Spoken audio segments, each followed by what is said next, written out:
السلام علیکم، خوش آمدید تھاٹس ود رضوان کے آج کے اس نشست میں۔ یہ سلسلہ علامہ اقبال کی فکر پر مبنی ایک تعلیمی سفر ہے، جس کا مقصد ہے سوچ میں بیداری اور دل میں روشنی۔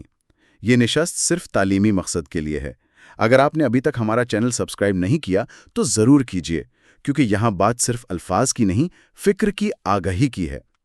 آج ہماری گفتگو کا مرکز ہے علامہ اقبال کی مشہور تصنیف تجدید فکریات اسلام، اور خاص طور پر اس کا چوتھا لیکچر۔ عنوان ہے انسانی خودی، اس کی آزادی اور ابدیت۔ ہم کوشش کریں گے سمجھنے کی کہ اقبال کے نزدیک انسان کی اصل حقیقت کیا ہے، وہ کتنا آزاد ہے، اور کیا موت کے بعد بھی اس کا کوئی وجود ہے؟ جی بالکل، تو شروع کرتے ہیں خودی سے، یعنی یہ ہے کیا؟ ہاں، یہ خودی کا لفظ بہت سنتے ہیں اقبال کے حوالے سے۔ کیا یہ بس اپنی ذات کا احساس ہے، یعنی میں ہوں؟ ارے دیکھیں، یہ اس سے کہیں زیادہ گہرا تصور ہے۔ اقبال کے لیے خودی صرف نفسیاتی میں یا ایگو تک محدود نہیں، یہ ایک بنیادی کائناتی قوت ہے، ایک تخلیقی اصول جو ہر شے میں ہے، مگر انسان میں یہ شعور، ارادہ اور بقا کی خواہش کے ساتھ سب سے نمایاں ہے۔ اچھا، یعنی یہ وہی اللہ کی پھونکی ہوئی روح ہے جسے امانت کہا گیا؟ بالکل، آپ نے صحیح پکڑا، یہ وہی الہی جوہر ہے، ایک امانت، اور اقبال اسی لیے زور دیتے ہیں کہ اس خودی کو، اس انفرادیت کو برقرار رہنا چاہیے۔ وہ مثال دیتے ہیں نا قطرے کی، کہ دریا میں مل کر اپنی پہچان کھو دے تو فنا ہے۔ ہاں، لیکن اگر موتی بن جائے؟ جی، اگر موتی بن جائے تو اپنی انفرادیت قائم رکھتے ہوئے بھی دریا کا حصہ رہتا ہے، بقا پاتا ہے۔ یہ تو بڑی دلچسپ بات ہے، لیکن یہاں پھر وہ سوال آتا ہے آزادی اور تقدیر کا۔ اگر خودی اتنی اہم ہے تو انسان کتنا آزاد ہے اسے سنوارنے میں؟ کیا سب کچھ پہلے سے طے شدہ نہیں؟ نہیں، اقبال انسان کو مجبور محض بالکل نہیں سمجھتے۔ وہ کہتے ہیں کہ انسان کو محدود آزادی حاصل ہے، یعنی طبعی قوانین کے حد تک تو وہ پابند ہے، ظاہر ہے، مگر اخلاقی دائرے میں اچھے اور برے کے انتخاب میں وہ آزاد ہے۔ اور یہی چیز اسے دوسری مخلوقات سے ممتاز کرتی ہے؟ بالکل، یہی اختیار، یہی انتخاب کی صلاحیت۔ اور تقدیر، وہ کوئی لکھی ہوئی جامد چیز نہیں ہے۔ اقبال کے نزدیک تقدیر متحرک ہے، ڈائنامک ہے۔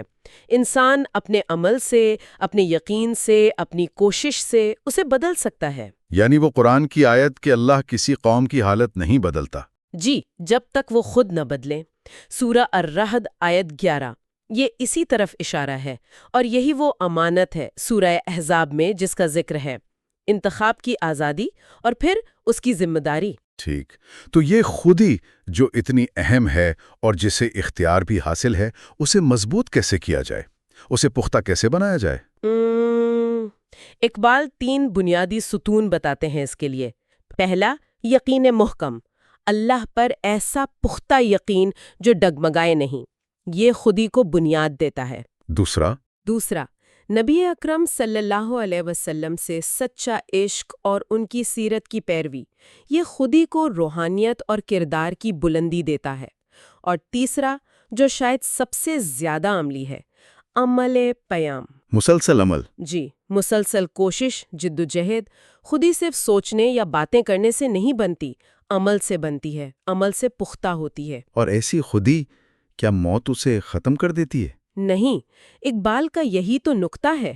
وہ کہتے ہیں کہ ایسی مضبوط، بیدار، عمل سے پختہ ہونے والی خودی موت سے فنا نہیں ہوتی۔ موت صرف جسم کا خاتمہ ہے، خودی کا نہیں۔ یعنی پرسنل امورٹیلٹی، شخصی بقا۔ بالکل، پرسنل امورٹیلٹی، ایک مضبوط خودی اپنی انفرادی شناخت، اپنے شعور کے ساتھ موت کے بعد بھی قائم رہتی ہے۔ وہ فنا نہیں ہوتی، بلکہ اپنی ہستی برقرار رکھتی ہے۔ یہ دنیا تو ایک طرح کی تربیت گاہ ہے خودی کے لیے، موت بس اگلے مرحلے کا دروازہ ہے۔ یہ تو بہت امید افزا بات ہے۔ اچھا، تو جب فرد کی خودی اتنی مضبوط ہو جائے تو اس کا اثر صرف فرد تک رہتا ہے یا معاشرے پر بھی پڑتا ہے؟ یقیناً معاشرے پر پڑتا ہے۔ اقبال کے ہاں فرد اور ملت لازم و ملزوم ہے۔ ایک بیدار، مضبوط خودی والا فرد معاشرے کے لیے ایک مثبت قوت بن جاتا ہے۔ وہ نا انصافی نہیں سہتا، وہ تبدیلی لانے کی کوشش کرتا ہے۔ جیسے اقبال کا شاہین؟ بالکل، شاہین اسی خوددار، بلند پرواز اور آزاد فرد کی علامت ہے جو اپنی ذات کو پہچان کر معاشرے کی بہتری کے لیے کام کرتا ہے۔ تو اگر ہم ساری گفتگو کا خلاصہ کریں تو پیغام یہ بنتا ہے کہ اپنی ذات کو پہچانو، جی، اسے ایمان اور عمل سے مضبوط بناؤ، صحیح، اور اپنی آزادی کو ذمہ داری سے استعمال کر کے دنیا میں اپنا مثبت کردار ادا کرو۔ بالکل یہی، یہ صرف فلسفہ نہیں بلکہ ایک عملی راستہ ہے، ایک طرز زندگی ہے۔ اور آخر میں ایک سوال سب کے لیے چھوڑے جاتے ہیں غور کرنے کے لیے، کیا ہم نے اپنی خودی کو پہچانا ہے؟ کیا ہم واقعی اپنی اس امانت یعنی انتخاب کی آزادی کو ذمہ داری سے استعمال کر رہے ہیں؟ اپنی روزمرہ زندگی میں خودی کو بیدار اور مضبوط کرنے کے لیے کیا عملی اقدام کیے جا سکتے ہیں؟ اس فکری اور روحانی گفتگو کو مزید لوگوں تک پہنچانے کے لیے برائے کرم اس چینل کو سبسکرائب کریں، کامنٹس میں اپنی قیمتی آراء اور سوالات کا اظہار کریں، اور اسے اپنے دوستوں اور خاندان کے ساتھ ضرور شیئر کریں۔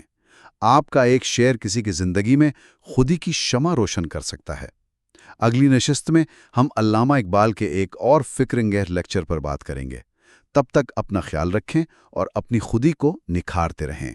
اللہ حافظ۔